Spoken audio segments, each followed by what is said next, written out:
When you watch the Call of Duty League, one of the things you'll notice is the players there hardly ever miss a single bullet. Pros like Scrap, Celium, Shotzzy, etc., they've all got this incredible aim that they've perfected over time. And you can actually do the exact same thing. What's up, Sneaky Beavers? It's Assassin, and in today's video we're going to be taking a closer look at how to improve your aim. Put simply, you need to be practicing your aim intentionally against bots in a private match, but there is a lot more to it than that. Let's take a closer look. So first things first, we need to set up the game with the correct settings. Now, I like to play on Scar. It's a smallish map that also has some longer lines of sight, and obviously you're going to be playing on free-for-all. As for the rules, you can keep the timer at 10 minutes, maybe 15 if you want a little bit extra time, but bump that score up to the maximum so you can get the full time limit. Player settings you can keep the exact same, but this next section is the important part. You want to set your radar to directional so you can see where the bots are and where they're going. We're not trying to read them or outplay them, we're just trying to shoot them. Finally, turn the field upgrades and score streaks off, but make sure you have the scavenger perk on your loadout to pick up more ammunition as you play. Finally, I like to add between 8 to 10 bots and put them on either recruit or casual difficulty. We don't need them shooting back. So into the gameplay itself now, and these 10 minutes you're going to spend practicing a few things deliberately. That's how you're going to improve rather than just clocking hours and hours on the game. First thing I like to do is warm up my centering. That's putting the little dot in the centre of your crosshairs onto the enemy before you start shooting. You can actually make this crosshair dot bigger in the settings. I've got it to the sort of medium setting at the moment rather than on the maximum. But for the first minute or so, you're just going to practice that. Getting on target as quickly as you can with that dot before you open fire, just like that right there. Bad centering, whether that's looking down as you run or not checking your corners, is probably one of the things hurting your aim the most, so try and practice that as much as you can. Aim for the centre mass with it too, I must mention that. You're going to miss some of your shots if you aim at the head, and if you end up aiming too far down, you'll probably be shooting between their legs. Now, one of the problems and complaints that you hear from Call of Duty players, and you've heard this for decades at this point, since COD 4, people die and the first thing they shout down the microphone is, "I shot first, how the hell did I die?" The answer is really simple. You probably missed your first shot. Try and make sure you always hit that first shot. That way the next bullets are more likely to hit and you won't have to readjust your aim. See there, prime example, I missed my first shot, I then missed bullets 2, 3 and 4. So as the gameplay develops here, you're going to find that I'm starting to speed up with the centering, and we're going to start snapping onto targets a little bit quicker.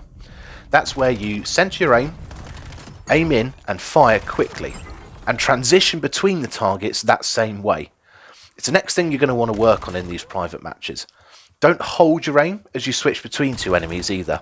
In Black Ops 7 it's far more effective to come in and out of ADS, as I did right there, because of how quickly players move with the Omni movement mechanics. Even in this game you'll see I miss quite a few shots because of bot slides or people sprinting past, so I've got plenty of work to do myself. As you keep practicing and warming up your shot, you should find that your accuracy actually improves too. If you press the middle button on a PlayStation or just bring up the scoreboard, you can actually tab over to in-game weapon stats where you can see your accuracy. With the M15 here, you want to be trying to get 3 to 4 kills with each magazine. Aim for 3 as a minimum, but you want to try and get 4. It's going to force you to be more accurate, which in turn is going to help you drop enemies much faster in the game itself. To keep that accuracy, you're going to be needing to control the recoil of your gun, especially at range. And that's why I play on Scar. Yes, right now I'm in the close quarters doldrums. You can actually go out to the plain side, you can go up top green there, and you'll have some better long range engagements. With the M15, it shoots up and to the right initially, and then kicks to the left towards the end of the mag.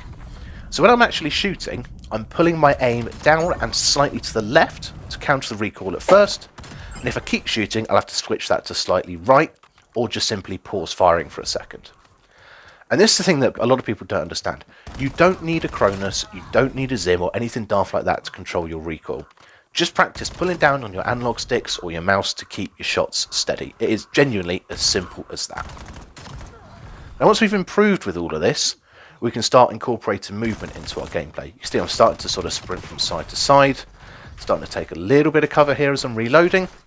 I'm going to try moving from cover to cover as I would in a real game, whether that's online public matches, CMGs, Discord 8s or whatever. Best comparison I can think of for this is if you've ever been paintballing. Think about how much you don't want to get shot by a paintball. You're moving behind cover to avoid getting shot. Just do the same when you're playing Call of Duty. It will honestly make such a big difference because you're leveling the playing field into your advantage. See yourself and another guy. You're both out in the open. It is a 50-50 gunfight. Regardless of whose aim is better, it's still a 50-50. By taking cover, for example, behind here, you can put the gunfight to your advantage because the enemy can't see as much of you as you can see of them. Further to that, you're going to want to drill aiming and shooting while using different movement mechanics.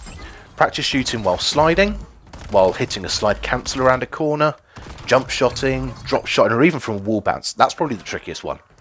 See how it affects your aim and learn to compensate for it. That is going to take a long time. And you'll see even in this gameplay that my aim is perfect. After this one right here, I actually went and ran a second 10-minute bot lobby because I wasn't happy with how I was shooting. So the pros do this every time they log into the game. They warm up their shot, but you can use it to genuinely improve your gameplay. If you focus on centering, snapping onto targets with your first shot, your accuracy, recoil control, transitioning between cover and using the movement mechanics. Once you've warmed up, then you can jump into a public match to shoot against real people. You'll find yourself getting better and better as time goes on. So that's all for today, guys. I really hope you've enjoyed the video. If you did, please give it a like. And if you're new around here, please consider subscribing for more competitive Call of Duty content. In the next couple of videos, we're going to be talking about competitive custom loadouts and how to prepare for ranked play itself, and whether you're actually good enough to be making that jump. So you'll have all that to look forward to. Thanks very much for watching, and I'll catch you guys in the next one.